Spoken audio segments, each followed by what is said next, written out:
আসসালামু আলাইকুম, স্বাগতম যমুনা আপডেটস সংবাদে। আমি মোহাম্মদ জাকারিয়া আজকের সব আন্তর্জাতিক খবর নিয়ে হাজির হয়েছি। শুরুতেই জানিয়ে দিব সংবাদ শিরোনাম, তারপর বিস্তারিত। ইরানে ব্যালিস্টিক ক্ষেপণাস্ত্র সরবরাহের অভিযোগ ভিত্তিহীন বলে প্রত্যাখ্যান করল পাকিস্তান। ট্রাম্পের যুদ্ধবিরতির পরেও কেন যুদ্ধে জড়াল থাইল্যান্ড, কম্বোডিয়া। ভেনেজুয়েলা উপকূলে জ্বালানি ট্যাঙ্কার জব্দের ঘোষণা যুক্তরাষ্ট্রের। আসসালামু আলাইকুম, স্বাগতম জানাচ্ছি যমুনা আপডেটস সংবাদে। আমি মোহাম্মদ জাকারিয়া। এতক্ষণ শুনছিলেন সংবাদ শিরোনাম, এবার বিস্তারিত। সম্প্রতি আন্তর্জাতিক মহলে পাকিস্তানের বিরুদ্ধে ইরানকে ব্যালিস্টিক ক্ষেপণাস্ত্র সরবরাহের যে অভিযোগ উঠেছে, ইসলামাবাদ অত্যন্ত দৃঢ়তার সাথে সেটিকে ভিত্তিহীন এবং উদ্দেশ্যপ্রণোদিত বলে প্রত্যাখ্যান করেছে। এই ধরনের গুরুতর অভিযোগের প্রেক্ষিতে পাকিস্তানের পররাষ্ট্র মন্ত্রণালয়ের একজন মুখপাত্র আনুষ্ঠানিক বিবৃতিতে জানিয়েছেন যে পাকিস্তান সম্পূর্ণভাবে আন্তর্জাতিক রফতানি নিয়ন্ত্রণ বিধি এবং ক্ষেপণাস্ত্র প্রযুক্তি নিয়ন্ত্রণ ব্যবস্থা MTCR এর প্রতি শ্রদ্ধাশীল। তাদের সামরিক বা প্রযুক্তিগত সহযোগিতা কখনোই এমন কোনো দেশের সাথে হয় না যা আঞ্চলিক বা আন্তর্জাতিক স্থিতিশীলতার জন্য হুমকি সৃষ্টি করতে পারে। মুখপাত্র আরও বলেন, এই ধরনের ভিত্তিহীন অভিযোগ দুটি বন্ধুপ্রতি মুসলিম দেশের মধ্যে ভুল বোঝাবুঝি এবং অনাস্থা সৃষ্টির একটি গভীর ষড়যন্ত্রের অংশ হতে পারে। তারা স্পষ্টভাবে উল্লেখ করেছেন, পাকিস্তানের নিজস্ব সামরিক সরঞ্জাম ও প্রযুক্তির নিরাপত্তা এবং রক্ষণাবেক্ষণের প্রক্রিয়া অত্যন্ত কঠোর এবং আন্তর্জাতিক নজরদারির আওতায় রয়েছে। ফলে কোনো তৃতীয় পক্ষের কাছে গোপনে এমন সংবেদনশীল উপকরণ হস্তান্তর করা অসম্ভব।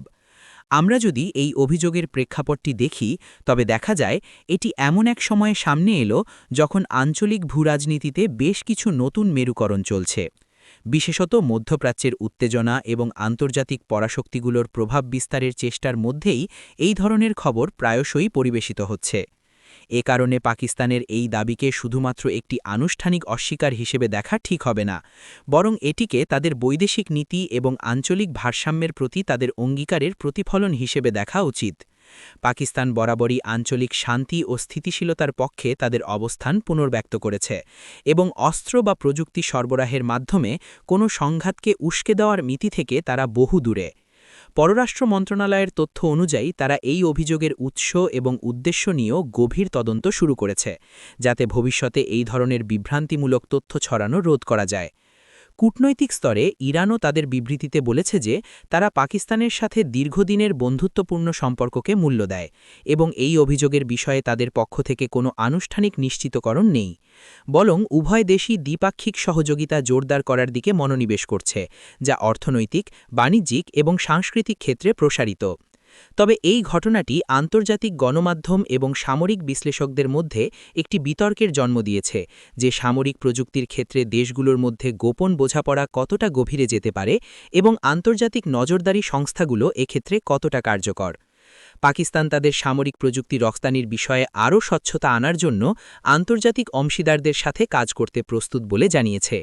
এই বিষয়ে আপনাদের মতামত কি, অবশ্যই কমেন্ট বক্সে লিখে জানাবেন। 2018 সালে মার্কিন যুক্তরাষ্ট্রে তৎকালীন প্রেসিডেন্ট ডোনাল্ড ট্রাম্প যখন থাইল্যান্ড এবং কম্বোডিয়ার মধ্যে সীমান্তে একটি অঘোষিত যুদ্ধবিরতি কার্যকর করার উদ্যোগ নিয়েছিলেন, তখন অনেকেই ভেবেছিলেন যে দীর্ঘদিনের এই সীমান্ত সংঘাতের বুঝি অবসান হতে চলেছে। কিন্তু দুঃখজনকভাবে সেই যুদ্ধবিরতির ঘোষণা সত্ত্বেও উভয় দেশের সেনাবাহিনী কেন নতুন করে সংঘর্ষে জড়িয়ে পড়ল, এই প্রশ্নটি এখন আন্তর্জাতিক মনোযোগের কেন্দ্রে। এই সংঘাতের মূল কারণটি ঐতিহাসিকভাবে বেশ জটিল এবং এর সঙ্গে জড়িয়ে আছে শত বছরের পুরনো প্রিয়া ভিহেয়ার মন্দির অঞ্চলকে ঘিরে আঞ্চলিক দাবি এবং সীমানা চিহ্নিতকরণের সমস্যা। যদিও আন্তর্জাতিক বিচার আদালত ICJ এই মন্দিরটিকে কম্বোডিয়ার বলে রায় দিয়েছিল, কিন্তু মন্দিরের আশপাশের এলাকা নিয়ে থাইল্যান্ডের সাথে তাদের বিরোধ বহু বছর ধরে চলছে।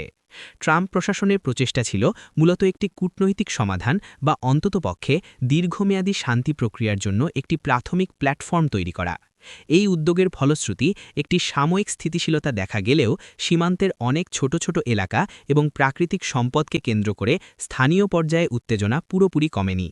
সামরিক বিশেষজ্ঞদের মতে এই যুদ্ধবিরতির মূল সমস্যা ছিল এর অস্পষ্টতা এবং স্থানীয় পর্যায়ে কার্যকর নজরদারির অভাব।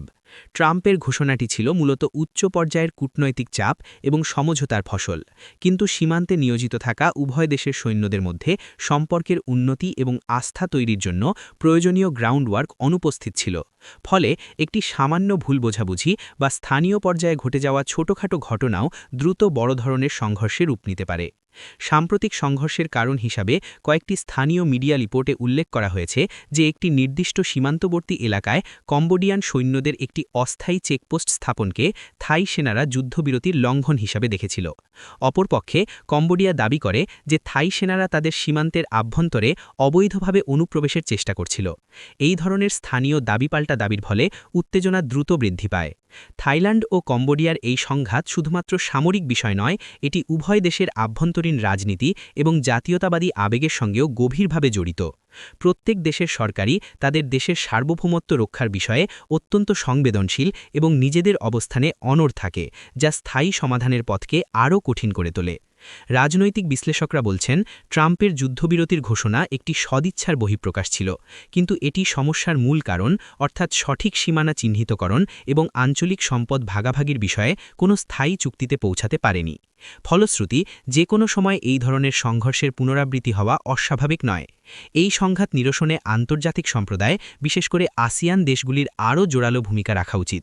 তবে যতক্ষণ না পর্যন্ত উভয় দেশই একটি বাস্তবমত এবং টেকসই সমাধানের জন্য আন্তরিকভাবে আলোচনায় বসছে, ততক্ষণ পর্যন্ত এই ধরনের সাময়িক যুদ্ধবিরতি সীমান্তকে পুরোপুরি শান্ত রাখতে পারবে না।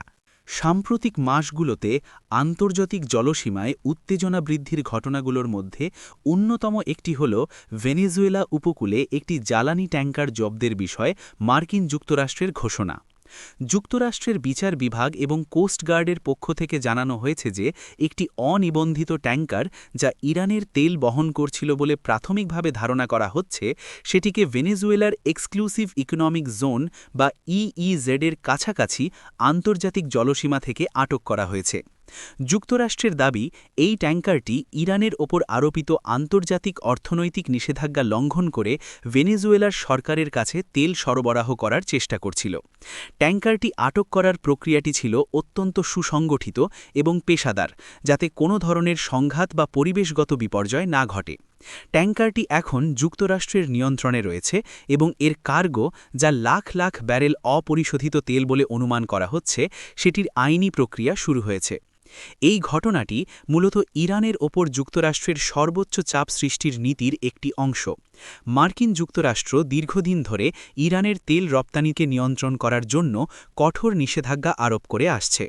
অন্যদিকে ভেনেজুয়েলার প্রেসিডেন্ট নিকোলাস মাদুরোর সরকারও যুক্তরাষ্ট্রের নিষেধাজ্ঞার কবলে রয়েছে। এই দুই দেশের মধ্যে জ্বালানি এবং অন্যান্য পণ্যের লেনদেনকে যুক্তরাষ্ট্র আন্তর্জাতিক নিষেধাজ্ঞার স্পষ্ট লঙ্ঘন হিসেবে দেখছে। ট্যাঙ্কার জব্দের এই ঘটনাটি আন্তর্জাতিক সমুদ্র আইন এবং সার্বভৌমত্বের প্রশ্ন উত্থাপন করেছে।